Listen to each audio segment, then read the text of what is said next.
Green Touch, a program for basic challenge. Bismillahirrahmanirrahim. Hello viewers, আপনারা কেমন আছেন? I think everyone is very well. আপনারা সবাই ভালো আছেন। আমি গতকাল মূলত ফ্লোচার্টের উপর একটা ক্লাস নিয়েছিলাম, সেটা ফ্লোচার্টের প্রাথমিক ধারণাগুলো নিয়ে আলোচনা করেছিলাম। ফ্লোচার্টের প্রাথমিক যে ধারণাগুলো সেগুলো নিয়ে আলোচনা করা হয়েছিল। আর ফ্লোচার্টে কীভাবে 10-এর মধ্যে 10 পাওয়া যায় সেই বিষয়টা নিয়ে আজকে প্র্যাকটিস ক্লাসে কিছুটা আলোচনা করার কথা, রাইট?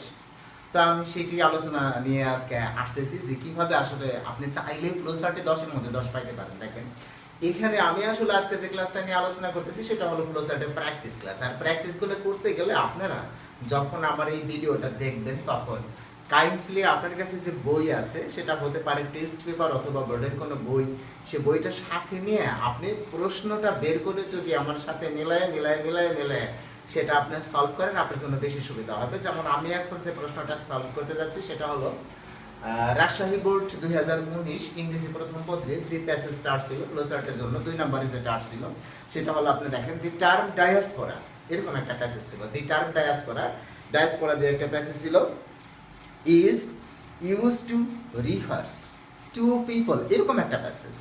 তো আমি পুরো প্যাসেজটা পড়বো না, প্যাসেজটা আপনারা আপনাদের মতো করে পড়ে নেবেন, আর প্যাসেজটা সেম প্যাসেজ আপনি পড়লেই বুঝতে পারবেন। তো এখানে আমার আসলে প্রশ্নটা কি ছিল আমি সেই প্রশ্নটা এখানে তুলে ধরার চেষ্টা করব। দেখেন, এখানে প্রথমে আপনি যদি আপনার কাছে এখন বইটা থাকে, বই থেকে আপনি দেখেন প্রশ্নটার মধ্যে শুরুতেই লেখা আছে রিড দ্য ফলোয়িং টেক্সট, নিচের টেক্সটটি পড়ো, অ্যান্ড মেক এ ফ্লোচার্ট, এবং একটা ফ্লোচার্ট তৈরি করো, শোয়িং দেখিয়ে, কি দেখিয়ে, the names of some significant diaspora, the names কয়টা নাম, অফ সাম সিগনিফিকেন্ট ডায়াসপোরা, কিছু তাৎপর্যপূর্ণ ডায়াসপোরার নাম উল্লেখ করতে বলছে, অ্যান্ড এবং এখানে আর কি বলতে বলছে, কজেস কারণগুলো অফ দ্য ডায়াসপোরা, এই ডায়াসপোরাগুলোর কারণগুলো কি কি। তার মানে আপনার এখানে আমি আগেই বলছি প্রশ্নটা কিন্তু আপনাকে বুঝতে হবে যে আপনি যখন এখানে অ্যান্সারটা লিখবেন, অ্যান্সার লেখার সময় আপনি তো জানেন এভাবে আমরা অ্যান্সার লিখি, অ্যান্সার টু দ্য কোশ্চেন নাম 2। আচ্ছা, এখানে জানেন কিন্তু আপনি 10 আউট অফ 10 পাওয়া যায়। আর এই 10 আউট অফ 10 পাইতে গেলে আপনাকে যে কাজটা করতে হবে সেটা কিন্তু গভীরভাবে আপনাকে খেয়াল করতে হবে। দেখেন, আমি বলছি এইভাবে আপনি লিখবেন এ ফ্লো চার্ট। আচ্ছা, এটা আমি কই পাইলাম যে আপনার প্রশ্নের ভিতরে যে লেখা আছে read the following text and make a flow chart, যেখানে লেখা আছে মেক এ ফ্লো চার্ট ওইখান থেকে আপনি লেখা শুরু করবেন। মেক এ ফ্লো চার্ট না লিখে আপনি তো এটা তৈরি করতেছেন, সুতরাং সরাসরি লিখবেন এ ফ্লো চার্ট। তারপরে যা আছে দেখে সই দেখি। আচ্ছা ভাই, কি দেখিয়ে, এখানে কিন্তু প্রশ্নের ভিতরে আপনি যদি প্রশ্নটা একটু ভালো করে খেয়াল করে দেখা আছে showing the names of subject, degree percent যায় showing the names of some significant diasporas, some significant diasporas and causes mentioned in the process, and causes mentioned in the passage আপনি লিখলেও হয় না লিখলেও হয়, কারণ প্যাসেজের কথাই বলছে। তো আপনি দেখেন a closer showing the names of significant diasporas and causes, এইখানে কিন্তু আমি বলছিলাম আপনি অতিরিক্ত লিখবেন হলো is given below। ভাই, আপনি কখন 10 আউট অফ 10 পাবেন আপনি যদি একটু গভীরভাবে খেয়াল করেন আপনি কিন্তু বুঝতে পারবেন কখন 10 আউট অফ 10 পাবেন। আপনি দেখেন এই শোয়িং এর পরের থেকে আপনি খেয়াল করবেন খুব ভালোভাবে, শোয়িং দ্য নেমস, নাম লিখতে বলছে, কিসের নাম, সাম সিগনিফিকেন্ট ডায়াসপোরা, অর্থাৎ কয়েকটি বা কিছু তাৎপর্যপূর্ণ দেশান্তর। এই যে মানুষ এক দেশ থেকে আরেক দেশে চলে গেছে, এটা তো ডায়াসপোরা। তার কয়েকটা নাম এখানে লিখতে বলছে, এন্ড কজেস, এবং তার কারণগুলো লিখতে বলছে। নাম লিখতে বলছে, কারণগুলো লিখতে বলছে। মোট আপনি কটা লিখতে পারবেন, একটা দেওয়া আছে 5টা লিখতে পারবেন মোট, ঠিক আছে? একটা দেওয়া আছে সেটা তো আপনাকে লিখতেই হবে, আর বাকি লিখতে পারবেন আপনি 5টা। এখন এই 5টা লিখলে এখানে 10 আউট অফ 10 পাবেন। কিন্তু দেখেন আপনি যাই লেখেন আমরা করি কি এই প্যাসেজগুলোর মধ্য থেকে আমরা ন্যাচারালি যেটা করি কি করি, জায়গায় জায়গাতে খানিক খানিক উঠাই দিই, এইভাবে বসাই দিই, কিন্তু আমরা বুঝার চেষ্টা করি না যে এখানে নামটা চাইছে। আপনাকে বুঝতে হবে নামটা চাইছে কিসের নাম, এই ডায়াসপোরাগুলোর নাম, আর কি চাইছে, কজ চাইছে, কিসের কজ, এই ডায়াসপোরার কজটা চাইছে, কারণটা চাইছে। মোট মিলে আপনি 5টা লিখবেন। হ্যাঁ, নাম আপনি 3টা লিখতে পারেন, কজ 2টা লিখতে পারেন, অথবা নাম আপনি 2টা লিখতে পারেন, কজ 3টা লিখতে পারেন, আপনার ব্যাপার। কথাটা বুঝেন নাই? অর্থাৎ মোট মিলে এখানে একটা দেওয়া থাকবে আর 5টা যেন হয়। হ্যাঁ, তাই এখানে দেখেন আমরা চিন্তা করি আমরা কি সবগুলো আইএনজি যোগ দিয়ে লিখবো, নাকি সবগুলো নাউন ফ্রেজ লিখবো, নাকি সবগুলো নাউন ক্লোজ লিখবো, নাকি অ্যাডজেক্টিভ দিয়ে শুরু করবো, অমুকটা দিয়ে শুরু করবো, তমুকটা দিয়ে শুরু করবো। ভাই আসলে এগুলো কিন্তু কোনো ফ্যাক্টর না, মূল ফ্যাক্টরটা হলো নাম। এখানে যে প্রশ্নটা আছে সেই প্রশ্ন অনুসারে আপনার আসতেছে কিনা দেখেন। A flowchart showing the names of some significant diasporas and causes is given below. আপনাকে এইটা কিন্তু পরিষ্কার বুঝুন লাগবে। A flowchart showing দেখায় কি দেখাইতে হবে, names কিসের নাম, কিছু তাৎপর্যপূর্ণ ডায়াসপোরার নাম, এবং কি causes কিছু কারণ। হ্যাঁ, সেটা আপনি নিচে ধাপে ধাপে নামাই দিবেন। অর্থাৎ আপনি যে অতিরিক্ত 5টা বক্স তৈরি করবেন, এই 5টা বক্সের ভিতরে নাম আর কারণ দিয়ে লাগবে। অন্য কিছু যদি চলে আসে, হ্যাঁ, আপনি কিন্তু এটা ধরা নিয়ে গেলেন, ওইখানে কিন্তু আর আপনার নাম্বার আসবে না। হ্যাঁ, এখানে কেউ কেউ মনে করে যে আপনার 4টা হলে 8 নাম্বার পাবে, হ্যাঁ, 2টা হলে 4 নাম্বার পাবে, 1টা হলে 2 নাম্বার পাবে। হ্যাঁ, ঠিকই আছে। তবে ফ্লোচার্ট যেহেতু অনেক সময় এক্সামিনার যারা পরীক্ষক এক্সামিনার যারা আছে তাদের নিজেদের ব্যক্তিত্বের উপর নির্ভর করে যে কিভাবে নাম্বারটা দেবে। তবে আমার মনে হয় 5টার মধ্যে থেকে 5টা যদি হয় সবচেয়ে বেটার হয়, এখানে 10 অফ 10 পাইতে কোনো সমস্যা হয় না। আর এই 5টার মধ্যে থেকে 5টার জন্য এই সুইং এর পরে যা আছে এইটা আপনাকে বুঝতে হবে। এটা যদি আপনি বুঝতে পারেন তাহলে অবশ্যই আপনি এখানে 10 আউট অফ 10 পাবেন। দেখেন, ইংরেজি প্রথম পত্রে যদি আপনি এখানেই 10 পান, আপনি ফেল কোন জায়গা থেকে আসে আমি তো বুঝে যাবেন, ফেল আসবে কোন জায়গা থেকে। আচ্ছা, যাই হোক, দেখেন আমি এরপরে প্রথম বক্সে যে জিনিসটি এখানে দেওয়া আছে সেটা আমি একটু উল্লেখ করে দিচ্ছি। ফার্স্টে দেওয়া আছে 1 নম্বরে diaspora of the Jews people লেখা আছে, diaspora of the Jews people.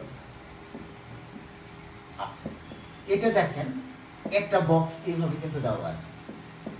এখন দেখেন এই যে যেমন আপনার এখানে বলা থাকে একটা দেওয়া আছে, এই কথাটা যে বলা থাকে one is done for you, এই কথার কতটা সত্য আপনি পুরোটার সাথে মিলাই দেখেন।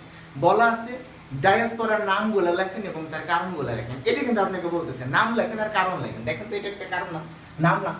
Diaspora of the Jews people অর্থাৎ ইহুদিদের দেশান্তর, ইহুদিদের দেশান্তর, তাহলে এটা একটা নাম চলে আসলো। আচ্ছা, এরপরে এরকম আপনি দেখেন আরো নাম আছে কিনা, আরো নাম থাকলে সেখান থেকে আপনি প্যাসেজের মধ্যে চলে যান। আপনি প্যাসেজে খুঁজবেন কিভাবে, diaspora of the Jews people, এই জায়গাটায় আপনি চলে যাবেন প্যাসেজের মধ্যে।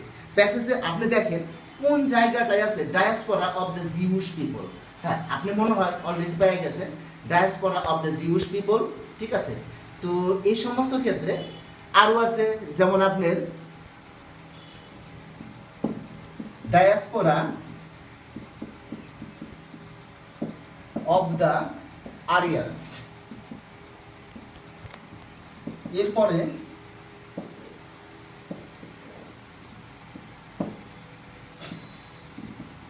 ডায়াসপোরা